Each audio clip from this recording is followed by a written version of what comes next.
perkenalkan nama saya Yuli. Saya di sini sebagai asisten bidan yang bertugas hari ini. Ada yang bisa saya bantu?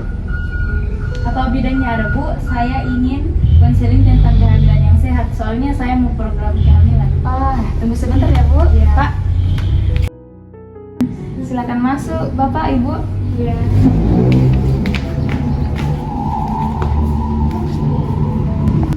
Silakan duduk. Ya.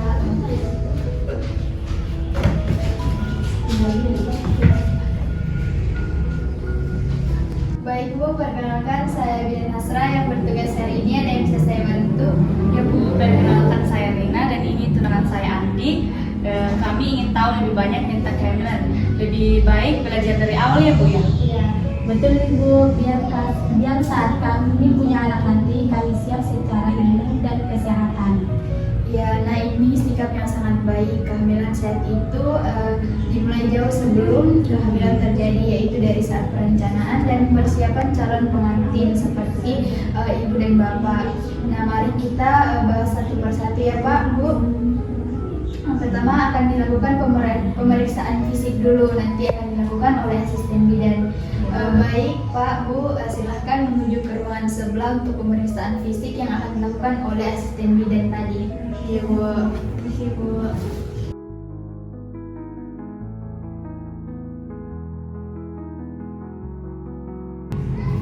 Silakan duduk Pak Ibu.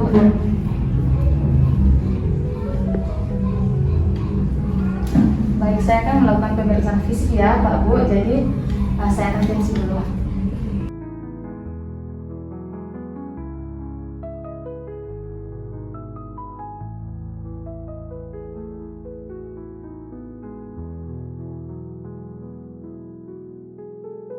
Selanjutnya kita akan melakukan pemeriksaan berat badan dan tinggi badan. Ayo Pak Bu.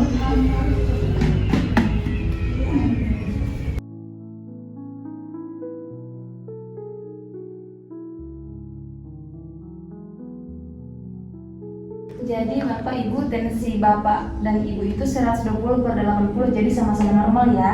Kemudian berat badan Ibu 50 dan tinggi badan Ibu 158, sedangkan Bapak berat badannya 70 sedangkan tinggi badannya 180. Jadi ini sama-sama normal ya Bu, Pak. Jadi nanti selebihnya dijelaskan oleh Bu bidan. Iya.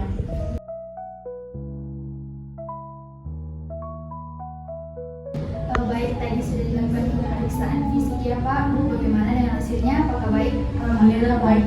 Ya, alhamdulillah baik. Selanjutnya kita akan lanjut untuk konseling kehamilan sehat. Nah, tujuannya itu untuk mempersiapkan kehamilan sehat nanti bisa terwujud dan terencana dengan baik. Nah, sekarang itu dimulai dari perhitungan IMT indeks massa tubuh sebagai alat ukur dari keadaan tubuh. Nah, di sini pengukuran status gizinya itu sudah dikategorikan dalam 5 parameter, yaitu yang pertama sangat kurus. IMT-nya itu kurang dari 17. Kalau kurus, IMT-nya 17 sampai kurang dari 18,5, normal 18,5 sampai 25, gemuk lebih dari 25,0 sampai 27,0, dan jika sudah di atas 27,0 bisa disebut dengan obesitas. Nah, cara untuk menghitung IMT-nya itu dengan berat badan dibagi tinggi badan yang sudah dikuadratkan. Tujuannya itu sudah jelas ya, yaitu untuk deteksi dini masalah gizi dan menyiapkan calon ibu agar dapat menjalani kehamilan yang sehat. Baik Pak, Bu, kita mulai ya. Tadi hasil BB-nya Ibu berapa? 50. 50, tingginya 158. Nah, kita hitung IMT-nya itu 20,0, itu termasuk normal ya Pak, Bu. Untuk Bapak tadi BB-nya berapa? 70, tinggi badannya 180. Nah, IMT-nya itu 21,6, ini juga termasuk kategori normal ya Pak, Bu. Kalau 18,5 itu kurus ya Bu? Betul Ibu, kalau kurus bisa berisiko saat hamil nanti karena tubuh kekurangan cadangan energi dan gizi. Bayi pun bisa berisiko lahir dengan BPLR. Sebaiknya kalau IMT-nya tinggi atau obesitas bisa meningkatkan risiko diabetes juga, tekanan darah tinggi, bahkan preeklamsia. Laki-laki juga perlu menjaga IMT ini sangat perlu Pak. IMT Bapak juga menentukan kualitas sperma. IMP ideal pada pria membuat peluang kehamilan meningkat dan mengurangi resiko gangguan reproduksi. Sekarang kita beralih ke persiapan gizi. Dari persiapan gizi ini merupakan makanan atau asupan yang kita konsumsi. Makanan bergizi itu seperti bisa kita lihat di sini, Pak, Bu. Karbohidrat itu seperti nasi, roti, jagung, dan umbi-umbian. Kalau untuk protein itu seperti ikan, ayam, telur, dan tempe. Dan juga ada buah-buahan dan sayur-sayuran. Nah, gizi seimbang sangat penting bahkan sebelum hamil. Cadangan nutrisi yang baik membantu tubuh calon ibu siap menyuplai kebutuhan janin. Nah, yang harus dipenuhi itu yang pertama itu ada asam folat untuk mencegah cacat tabung pada saraf janin. Yang kedua, zat besi dan vitamin C untuk mencegah anemia. Dan yang ketiga itu kalsium dan vitamin D untuk membantu pembentukan jaringan tubuh bayi. Nah, yang terakhir itu ada omega 3 untuk perkembangan otak janin. Nah, asam folat itu sebaiknya dikonsumsi 3 bulan sebelum hamil. Berarti saya bisa mulai dari sekarang ya, Bu? Saya juga harus menjaga makan ya, Bu. Ya tentu Pak, gizi Bapak berpengaruh pada kualitas sperma Bapak lagi. Nah, nutrisi sehat juga bantu menjaga daya tahan tubuh Bapak agar bisa mendampingi istri saat kehamilan kelak. Selanjutnya itu anemia. Anemia adalah kondisi kekurangan hemoglobin atau sel darah merah. Gejalanya itu seperti lemas, pusing, wajah pucat, dan mudah lelah.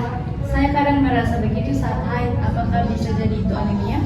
Bisa Bu, anemia yang tidak diatasi sebelum hamil itu bisa mempengaruhi kehamilan, bisa menyebabkan bayi lahir prematur, berat badan lahir rendah, atau ibu mudah pingsan saat persalinan. Kalau anemia pada pria itu penyebabnya apa ya, Bu? Penyebabnya itu bisa menurunkan stamina dan kualitas sperma. Jadi anemia bukan cuma masalah untuk wanita. Nah, selanjutnya itu ada vaksin TT atau vaksin tetanus toksoid. Nah, ini tuh sangat penting diberikan kepada wanita usia subur, termasuk kepada calon pengantin. Nah, tujuannya adalah untuk mencegah tetanus neonatal, yaitu infeksi yang bisa menyerang bayi baru lahir jika lahir di lingkungan tidak steril. Vaksin TT itu sakit nggak, Bu? Suntikannya itu ringan, tapi manfaatnya besar. Biasanya itu 2 dosis TT1 sekarang. Nah, untuk TT2-nya itu 4 minggu setelah T1.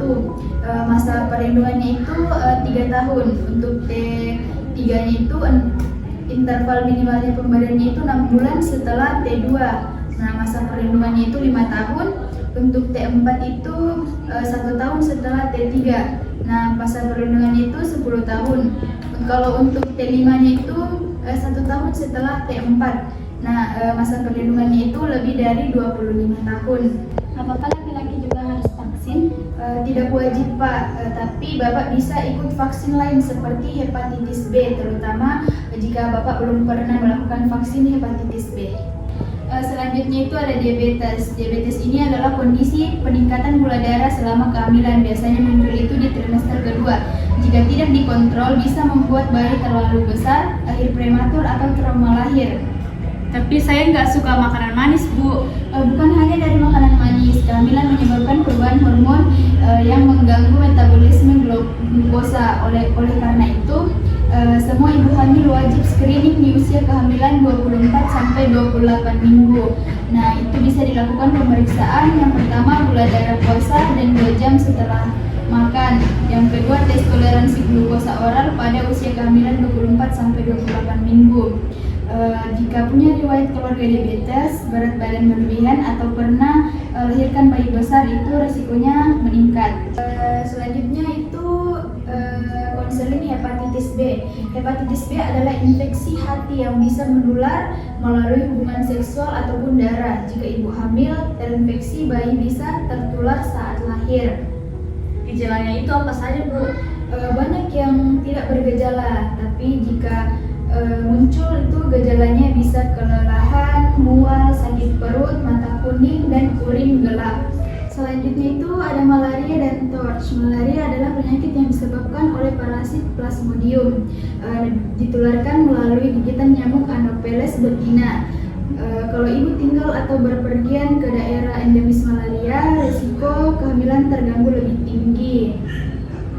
Apa dampaknya kepada bayi Bu dan pencegahannya bagaimana? Nah, dampaknya itu bayi lahir prematur atau BBLR, kematian janin, anemia berat pada ibu.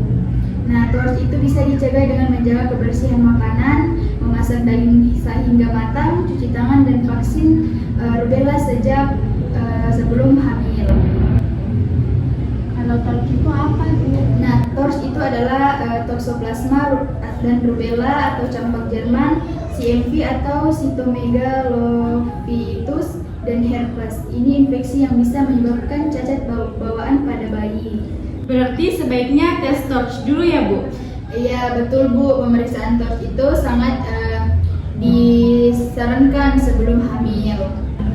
Selanjutnya itu ada thalassemia dan hemofilia. Nah, thalassemia itu adalah penyakit darah bawaan yang menyebabkan tubuh tidak memproduksi hemoglobin dengan baik. Penyebabnya itu kelainan genetik diturunkan dari orang tua ke anak.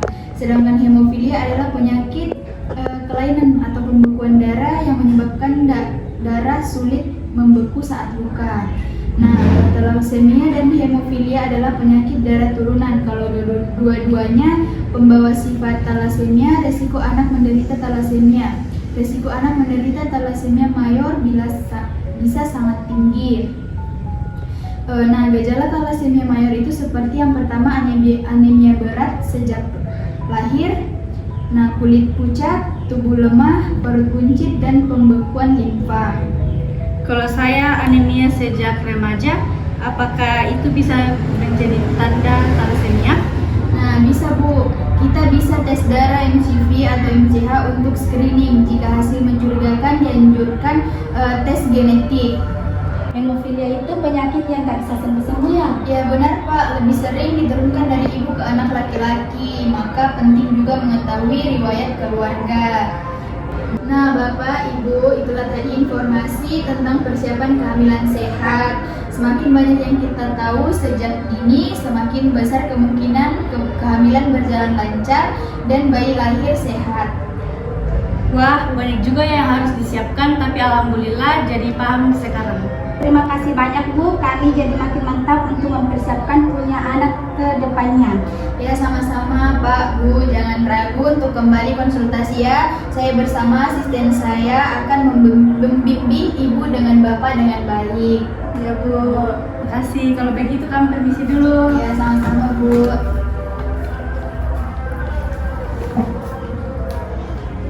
Demikianlah video simulasi KIA kehamilan sehat dari kami mahasiswa Universitas Mega Buana Palopo. Saya Hasra Hamsyuni dengan NIM B24060115 selaku bidan. Saya Hindri dengan NIM B2406017 selaku asisten bidan. Saya Len Kinsela dengan NIM B2406016 selaku istri. Saya Vita Melinda Yusuf dengan NIM B2406014 selaku suami. Saya Indah Permatane dengan NIM B2406018 selaku pengamat pertama. Saya Intan Saskia Ramadhani, NIM B2406019 selaku pengamat kedua.